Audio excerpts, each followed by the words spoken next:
Oh, yeah, it's quite rough, yeah, but it's I can hear you.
We'll just give the guys another minute or two just to join us. The sound is very bad. It's quite distorted.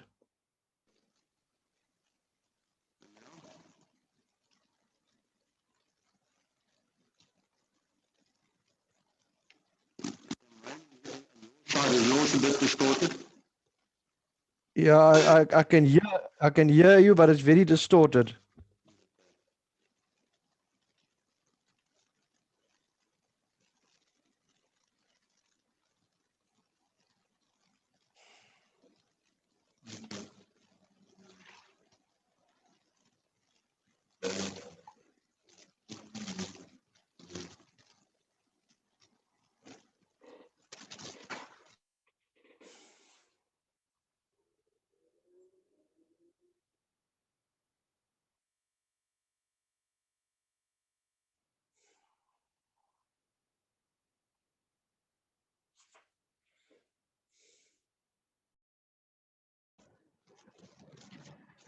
So what I'll do with the distorted sound, Eugene, that if it's, I'll record the session and post the session if need be. Yeah, Chad, that's much better now. Much better.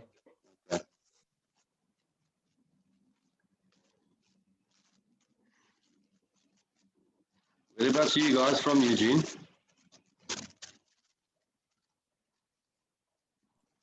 Cape Town, Rondebosch. I'm actually down there. Excuse me? But I'm down that area in a week or two and doing some audits. Oh, I can't hear you. There's quite a lot of disturbance there. Can't hear you, David. It comes through, but very distorted. Maybe you should try turning your volume down a bit on your microphone.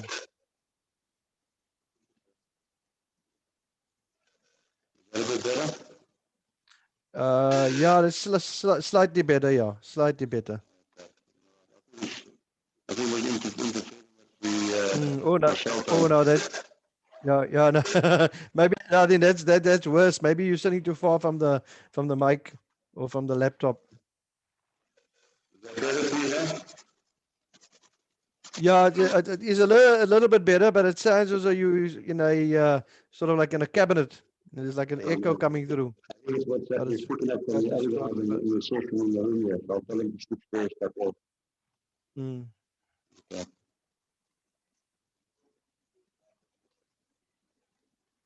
I'm not too sure if anybody else is experiencing the same problem. I see they're all on mute.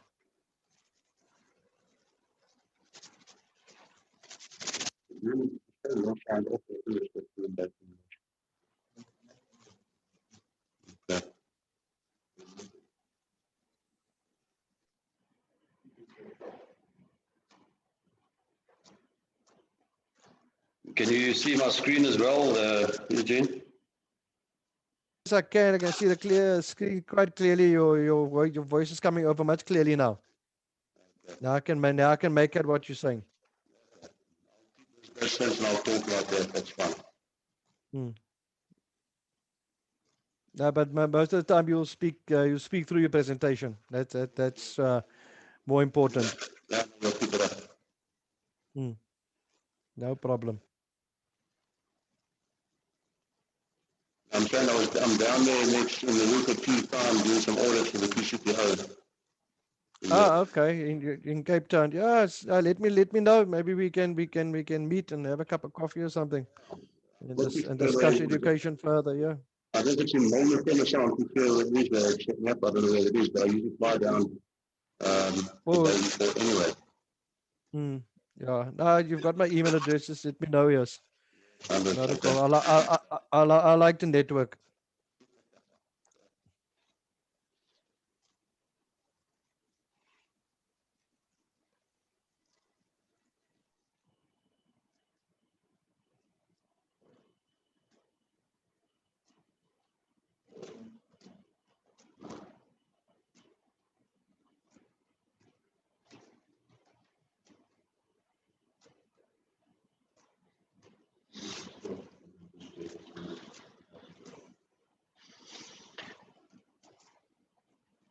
Okay, guys, maybe we should kick off in the meantime. Can everybody hear me? Yes, we can. Much better. I'll put it on mute while you're presenting. Thank you. Okay. I want to make sure the other guys can hear me as well.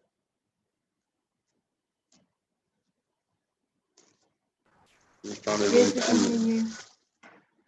Can you hear me?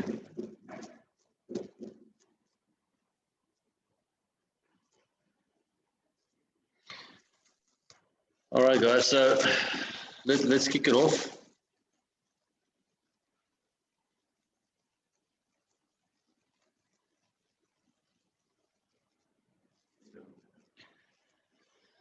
All right, so the discussion today, we published it mainly from the request from the sector with a strong interest on the learner management system with the ability for rapid content development and curation that supports e-learning. And the other request we've had is basically is around the issues of integration with 4IR. There's a very strong focus on 4IR across the education sector, and I've just received today some strategic documents on the science and technology and innovation, what they're looking for across the education sector, so I can share that with people as well, if need be. So let's kick into it.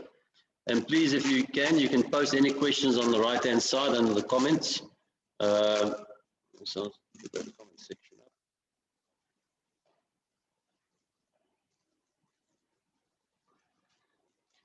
All right, so let's first go on the issue of, I'm going to get this out of the way here.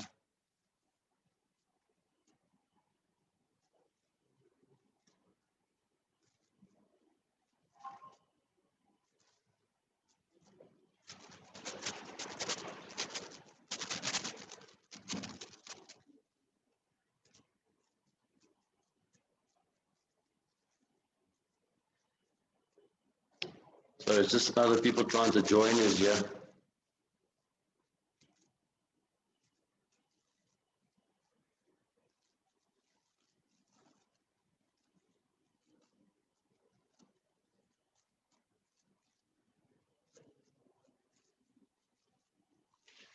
All right.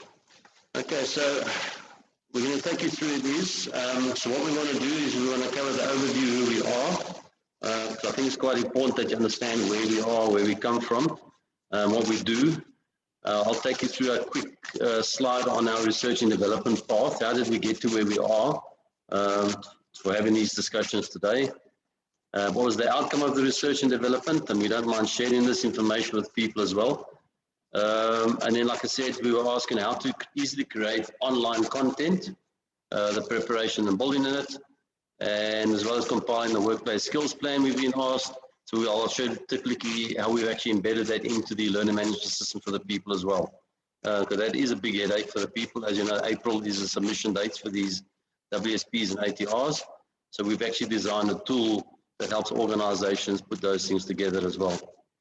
Then I'll give you a quick example of the 4IR integration with the learner management system. And I'll give you an example of the one that we just completed for the mines that we've actually established there in Zimbabwe. That was 2 weeks ago. And then we'll take any questions after that. Right, so who are we? So we've been going for about 25 years. We are business analysts. We do a lot of re-engineering. We do a lot of funding for those organizations looking for expansion, etc. The sectors that we do service is education, mining, manufacture. We do a lot of food in the food and beverage. Probably about right now, we're doing about 80 to 90% of our work is within government, really on the improvement side.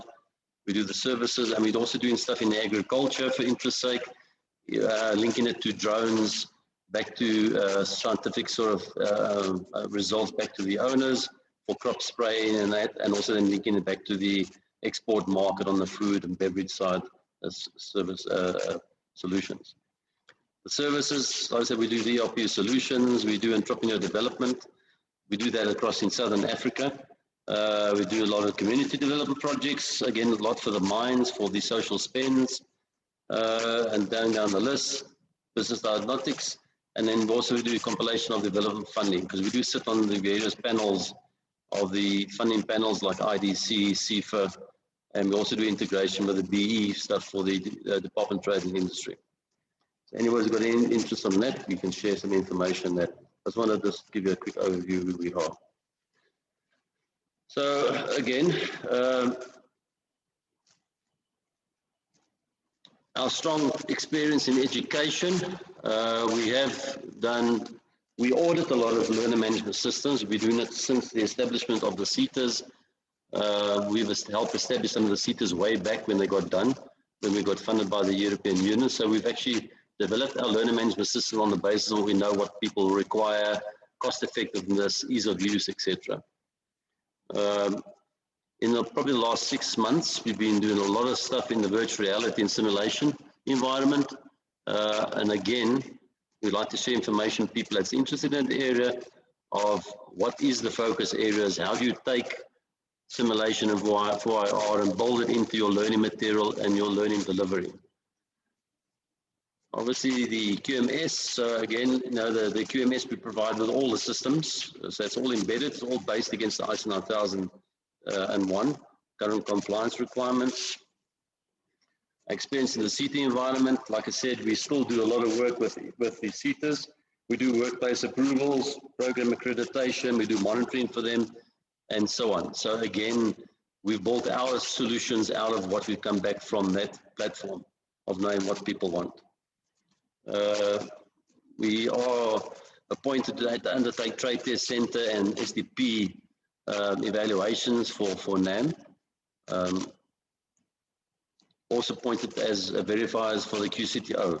So again, everybody, we can share our experiences from this point of view with you. If you're looking to go down that route and not too sure hours and what's, etc., we can have those discussions. We can give you guidance to actually make sure it's a sort of a smooth sailing through thing. And then lastly, we do a lot of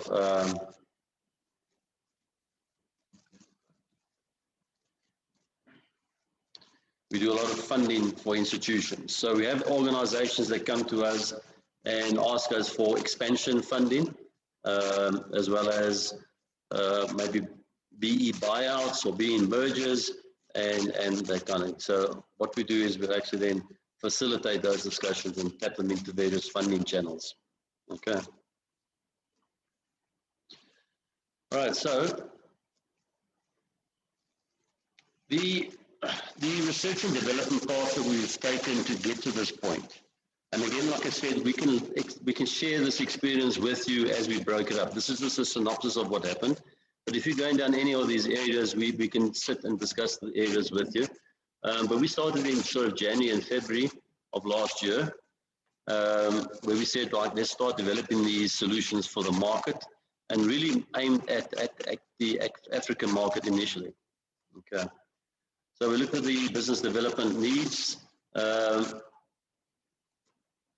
education landscape feedback, the 4i discussions, the DFI panel feedback, and then out of that, we identified what solutions we need to put together. On February to April, we developed the functional requirement specifications for education. So they looked at the QCTO, the CETA NAM requirements. We looked at all the other solutions that people within the education environment, what modules would they need and not have to pay for to be able to run their education systems correctly. So we identified those and we spec those things out, as well as we started saying, how do we interface with 4IR development areas? April to September, we developed the identified solutions. And again, this is what I'll be talking through. So although we talk about a learning management system, we provide the other modules come free with it. HR, so it does the job profiles, skills, gaps analysis, performance reviews, PDPs, reporting, WSP structuring.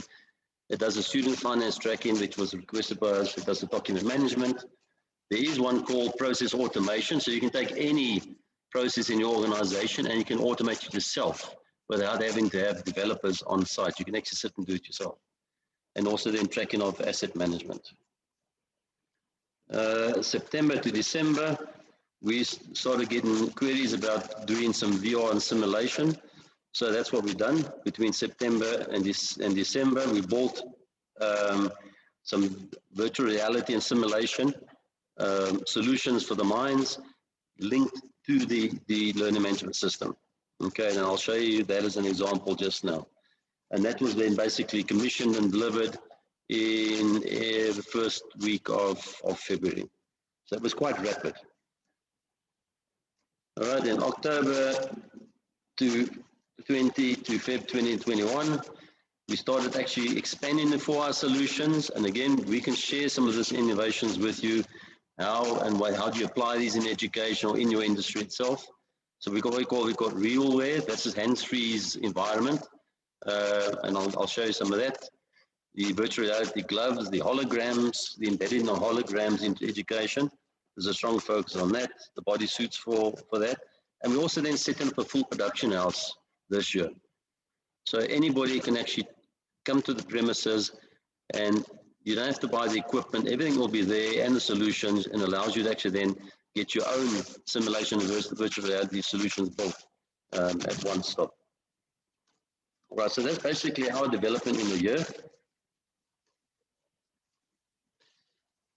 And again, like I said, we've actually developed on the bottom of the screen there, you'll see there's certain documentations that we've actually put out that comes from this research. And so we don't have mind sharing any of this information with you people. We'll share that information with you. Okay.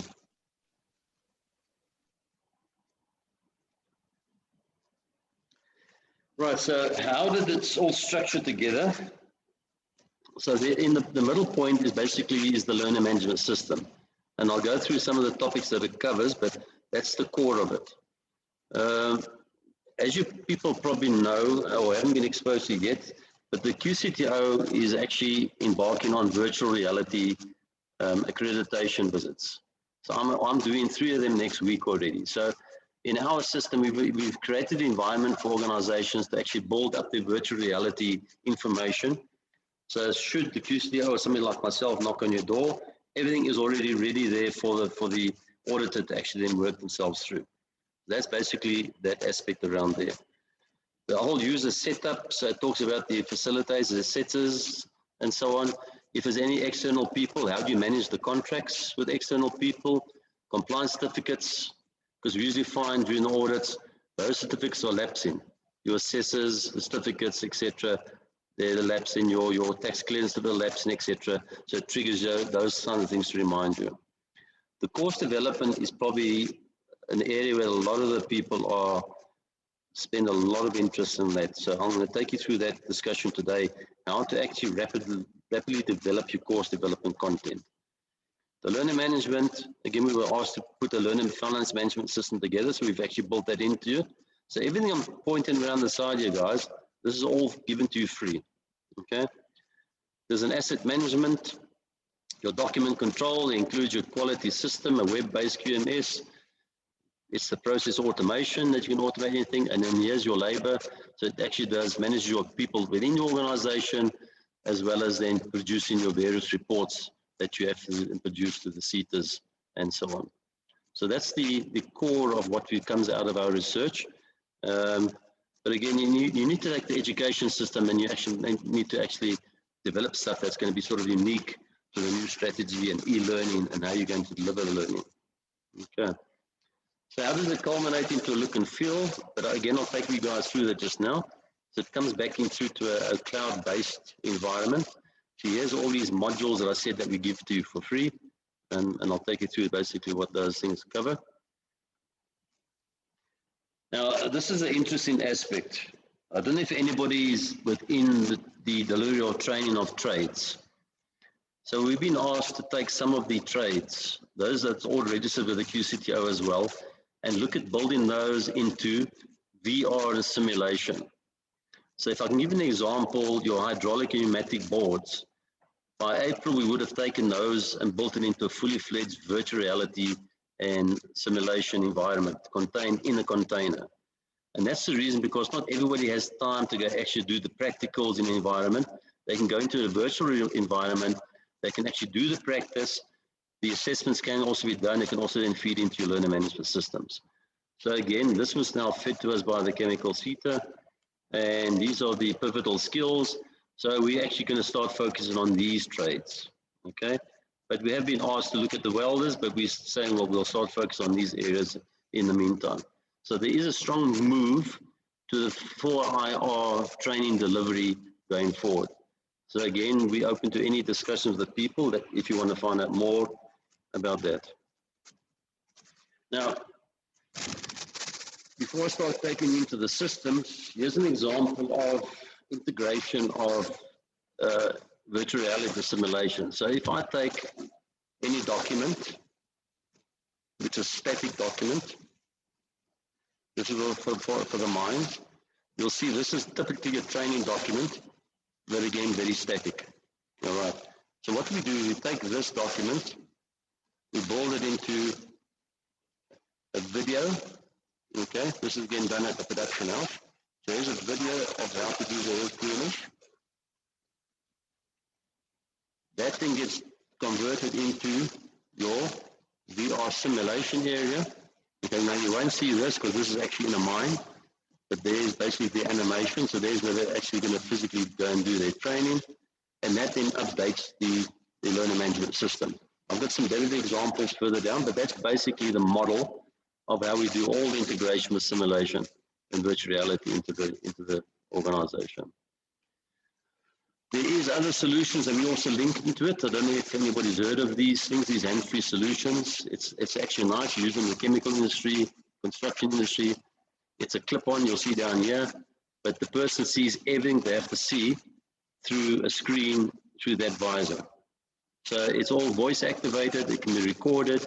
So you can sit in Sandton, you can assess somebody doing work down in the Western Cape, and you can actually interact with the person, actually record it, and assess what's going on. So again, that solution also gets linked back into the learner management system. So again, this I'm only explaining some of the solutions that we've worked on. Again, we can show you how to build these things into your area that you're looking at. So here's an example of what it is. It's basically that a clip-on unit. That's the person in a remote environment talking to this person, looking at certain equipment, and vice versa. So it's all voice activated, and no hands are required to do it. So some of these things we actually take into the mine next week. And all this gets interfaced again with your learner management system. Okay. Right, now here's an example of a completed solution. So this is basically that drill rig in the background is now a person being assessed in a virtual environment, trying to actually do maintenance on this equipment. Okay, so there you'll see when it runs. Now to the left of it, right of him, there's an assessor. So you can see this is all built in. So all the assessment criteria is actually built into the simulation and VR environment. And as he's doing certain tasks that he can't see, those assessment results is being fed through to the learner management system. Right, he's basically going through a video in a virtual environment of how to actually do what he's supposed to do on it before he starts going into it. Okay, so now he's going to start physically going doing some of the work. Now, why he's doing this, it's looking at basically the assessments of what he's doing.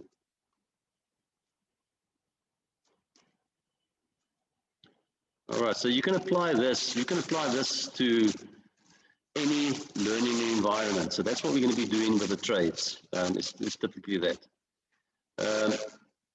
How does the simulator solution get put together? So typically this was delivered to the mine, and this is what we're in discussions that are taking these sort of things to the TVET colleges. Inside this container is all the fully equipped virtual environment with all the systems, so all your simulation models and everything is built onto that machine, and that links back into your learner management system. So if I can just show you an example in here, you see there it is. So here's what the assessor sees, and he's now doing his assessment, but those results are busy updating the learner management system. So that's just a quick example of what gets done. The benefit of that is that you can do mass training in remote areas, and it becomes a lot cheaper and a lot quicker because you're giving people access to it. So again, to give you an idea, we're looking at doing chemical operations 4, where we put the whole chemical plant together, because you can imagine not all learners can get into the chemical plant to go do the practicals. So again, we'll have a whole host of simulated models built onto the system. All right, just the benefits of the system that we pulled out. It organizes e-learning content in one location, being it that it's cloud-based, provides unlimited access to e-learning materials, easily tracks learner progress and performance. Again, it's all cloud-based. It tracks learner finances, reduces learning and program development costs. That's a critical one for us. It is rapid and it does reduce the development costs, as well as reduce the learning program development time. Quick and easy to include new e-learning courses. You don't have to have a technical person to actually load and build the stuff into the system. You'll see it just now. It can interface with any virtual reality and 4-hour platforms. It is SCORM compliant and so on. It's cloud-based, it's quick to set up with security and data management built in, and it's a mobile because it can run off any smart devices. Okay, and our solutions, we don't put restrictions on, we don't sort of cost it out by learner. We just cost that by a single cost. Okay. So what I'm going to take you through quickly is the issues of how do you interface with the learner system, as then I'm going to take you through how to actually build a bit of content. All right. So I'm going to go through this. I'm going to take you out of this one. All right. So I'm going to go into the system now.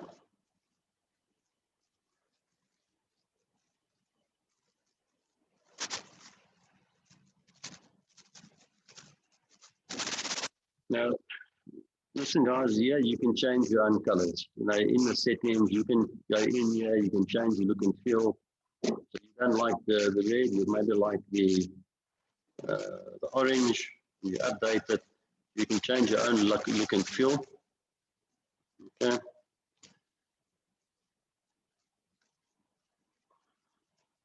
Okay, there's just a look and feel. So again, everything I showed you. So here's where you set up your profile. The profile means everybody in that organization gets set up, all right, with the job details, with permissions, etc. If you then go into the company setup, you'll talk about what's the company's name, where is the company's tax clearance certificates, So it's going to get out of this. Who's the users in the organization, and so on. So here's basically where you set the whole organization up in the system. How does the appeal systems run, and so on. So I just want to go back out of here. So just bear with me. There's a form to flow. The content creator, I'm going to take you through this just now. The reports I will take you through. And the HR issues I'll take you through. So if I want to go into the LMS,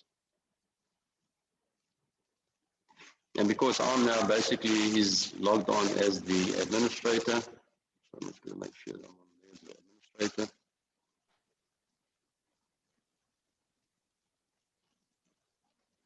I'm just going to go back to the main dashboard. I went through the back.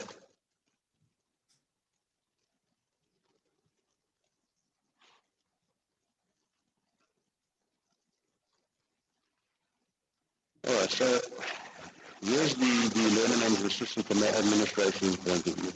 So here I can add all the users. I can add all branches, because some organizations have more than one branch.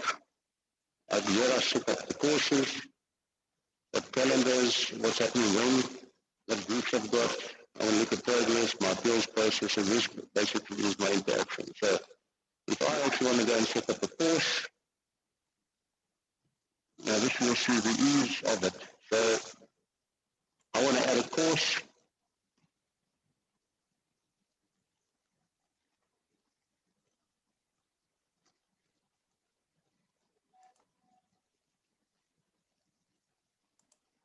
Okay, so it's going to be a course name, how to put at the screen.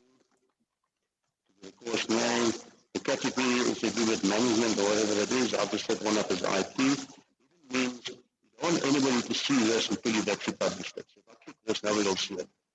How many hours does this thing run? So I can say this is it's a short 4 or 5 weeks program. There's my description of it. Do I want to issue certificates? And if I do, it must be odd and simple, whatever. So I want a modern certificate. What level is it? Okay, I'm going to say that. Now this is a skills course, and I'm going to add the course.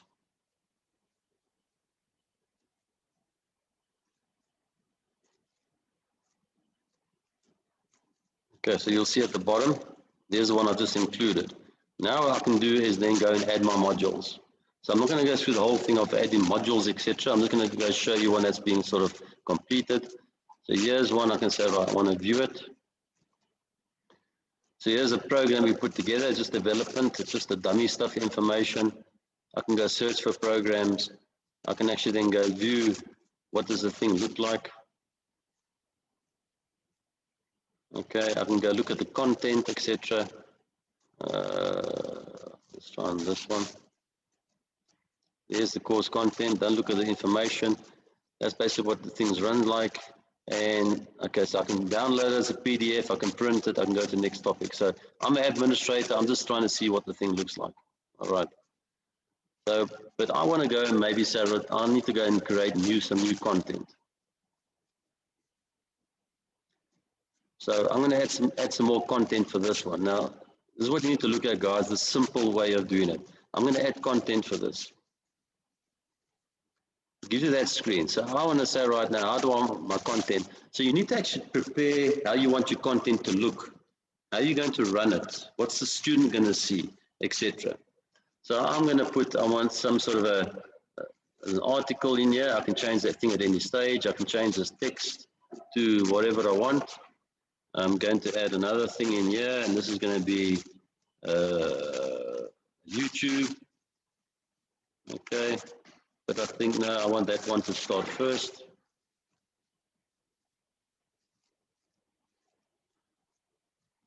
Okay, and then here I'm going to add something else. Let's go down here.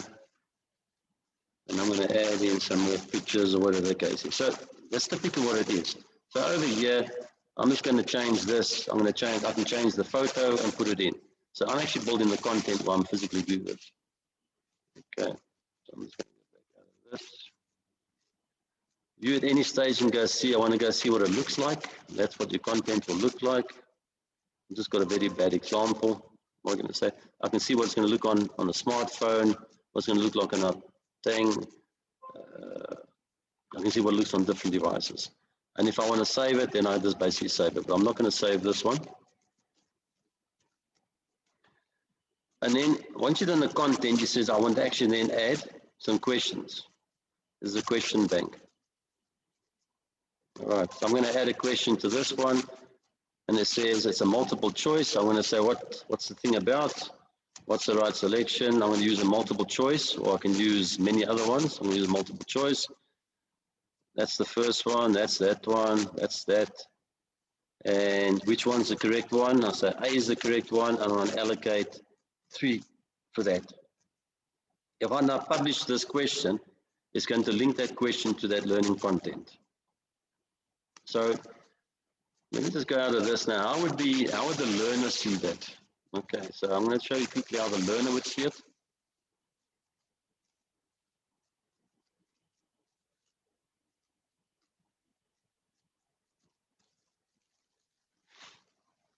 So the learner can go see what courses am I linked to. All right, so I'm going to go and view this one. The person can actually physically go and view the content, and there's the content that was built. I can read it, etc. Okay, I'm happy with that. They can go through the content. If there was any download, they would have downloaded the videos, etc. If the assessor allow me to begin the exam, this would then kick off, and then it won't do it now. But if I click on this, it's going to give me some sort of there it also kicks off. So I can start answering the questions related to that. So obviously it's just a dummy. So you can really actually build the content, the questions, the assessment method, etc. very rapidly. But you have to prepare your information correctly before you start actually then linking into the system. Okay.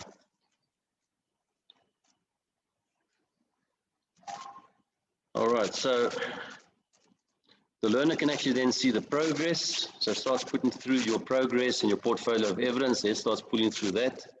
Okay, shows me the results. And I can go look at the calendars. So you can start having the discussions. I can set up different calendars and Zoom meetings, etc. I can go look at basically discussions. I can raise a discussion between groups. And if I have to raise an appeal, I actually see what appeals is there and I can raise appeals. All right, so I'm not going to go into too much depth. The whole idea was to say how rapid it is to actually then physically build the content. Okay.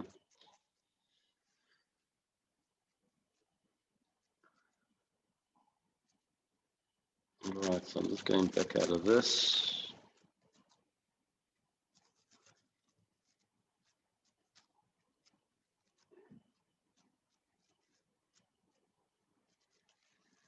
Now, if I quickly show you the HR side, this is where the auto interaction is.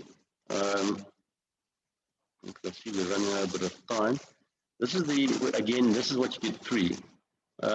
So here you can build your job profiles. The job profiles are linked back to the organizational objectives and strategy. I can actually then measure the performance of the people in the organization. Okay, so I can actually then review the performance of individuals. I can actually then look at a skills gap analysis in the organization. All right, I can go do the skills gap, and out of that, I can actually then do my personal development plans. So I can actually then go look at the development plans of all the people. Now, as I complete all this, it then puts together my WSP, my ATR, and there through that information, it populates this for me. Okay. Now, I know this is a big headache for most organizations, but that's what this has been designed to do. So you can actually do it yourself. It pulls the information through, and then you can either, this is what we're looking to try to integrate with the chemical CETA, but you can actually pull the information off for submission to your other ATRs and WSP. So there you are, starts pulling all the information through for you automatically. Okay, your pivotal training, skills, and so on and so on. So again, that's another one of those solutions that we actually then provide through to the organization. Student finance, Again, that links through to a student finance system that we've actually built in.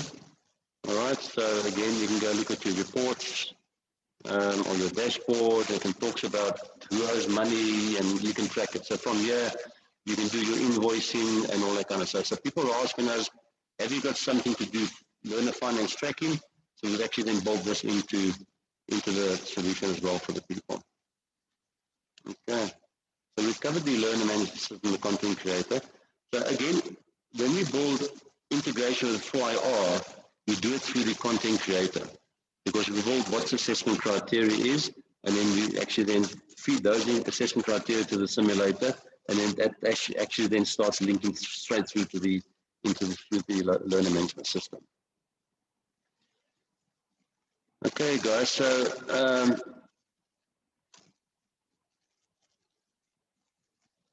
is there any questions from anybody at this stage? I see we've only got the 40 minutes, and we've come up to the 40 minutes now. Like I said, it's a lot to get through in a short period of time, and we're more than willing to have one-on-one discussions with people, and so on. So, any questions from the floor? How do I get this into expand?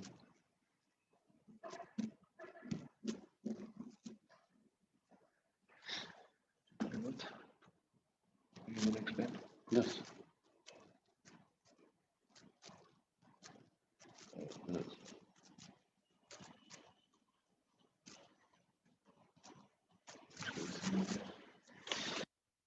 Okay, so I'm not going to go through any questions posted.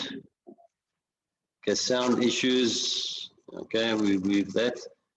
So we can hear you. I just want to see what is 4IR. Okay, 4IR is the fourth industrial revolution.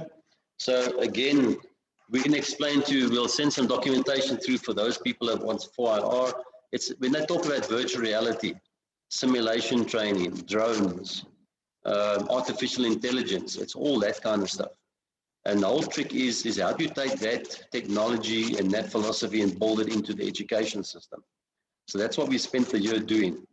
So those people that's looking to go down that route, we can share information, have discussions around that, and maybe even bring you through to our offices so you can actually see it in practice. Okay. And so there's Chad, give an explanation. Forward me a recording. Okay, yes, we'll be recording the presentation for everybody. We'll email it to all attendees.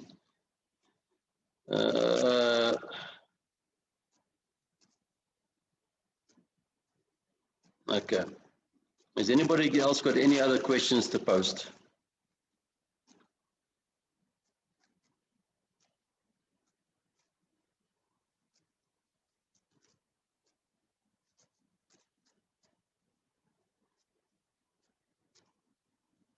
Everybody hear me? Yes, I'm still here. Good. Cost. Okay, the cost, everybody's asking around the cost. The cost for all those modules, the HR, process automation, assets, document management, the whole full LMS, and support, cloud-based. So it's members, you don't have to pay for server space, etc. So it's unlimited users, and it costs the organizations 5,000 rands a month. So that's the cost.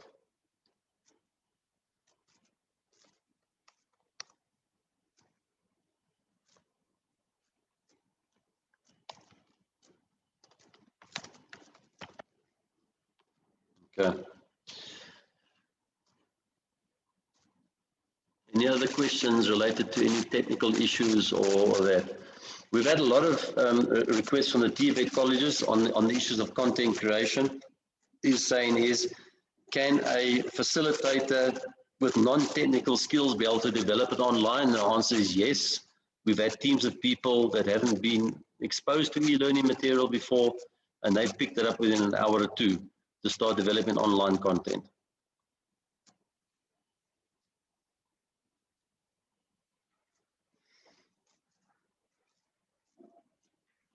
If there's a question around the timelines for building 4IR or simulation and virtual reality stuff, it takes us roughly about 4 months to build the animations and content, etc., ready for deployment into the container that you saw. So it takes us roughly about 4 months, for 4 to 5 months to develop any virtual reality solution.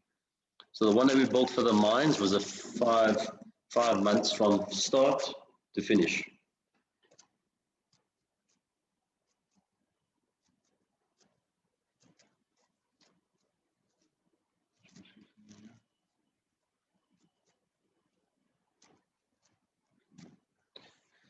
All right. Any other specific questions, guys?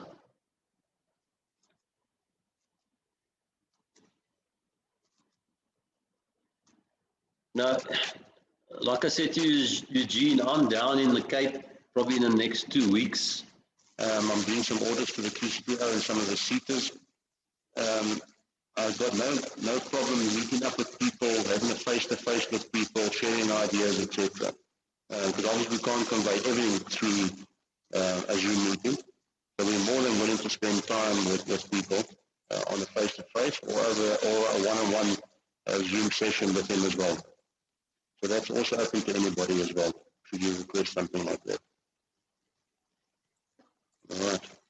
If people are going through audits that's coming up, if somebody's not too sure how to go down the QCTO route or the CETA or workplace environment, or how do I get set up as a trade test center or a skills development provider, please ask me. I can share information. I can talk you through the process. I can talk you through what we look for and streamline the process for you.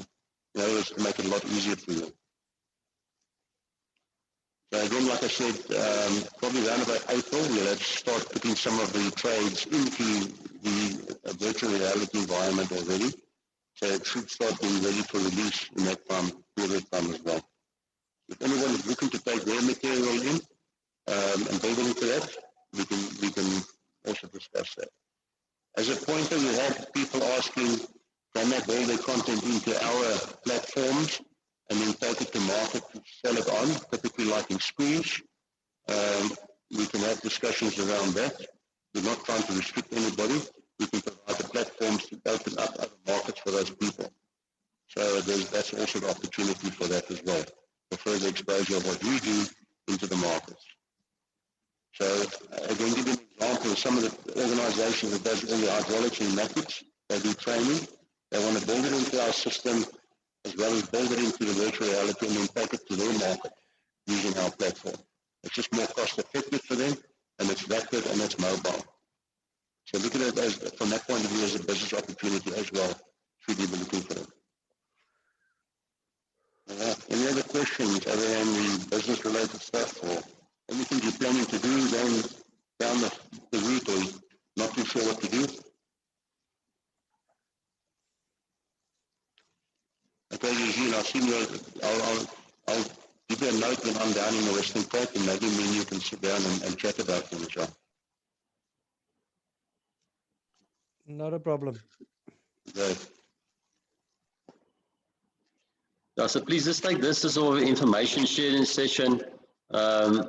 You've got all our emails, you've got all our contact stuff, anything to do with anything, your business development, your business expansion, funding, the accreditation route. Remember, you have to convert all your learning material into the QCTO program environment by 2023. If you're not too sure how to do it, we can sit with you and talk about those things, all right? So try use it as a sounding board. We've been through the learning experience. We are exposed to it on a daily basis, so let's share information. Don't try and reinvent the wheel. Okay. Any more questions before we wrap it up, guys? Nothing on my side. I'll try and build up some questions when we possibly have our meeting in 2 weeks' time. Yeah, please do. And then, even afterwards, even if you want to post it onto the group, Eugene, yes. I'll then try and respond to everybody's questions in a forum. Let's try to share some information around that. But when we sit across the way from each other, I can share some practical examples with you as well. But please, guys, Not a use problem. it as a platform for everybody to share ideas and make it success for everybody. Okay, understood. Right. All right, guys, if there's no more questions, I'll post the recording out to Chad. Chad will post it out to everybody. And then we'll supply more information through to you. Some of those brochures that we've put together, we will supply some of that information through to you as well. And then please respond with questions. Please respond with requests. And then obviously we'll take it from there. Okay. All right, guys. Thank you very much. Appreciate it.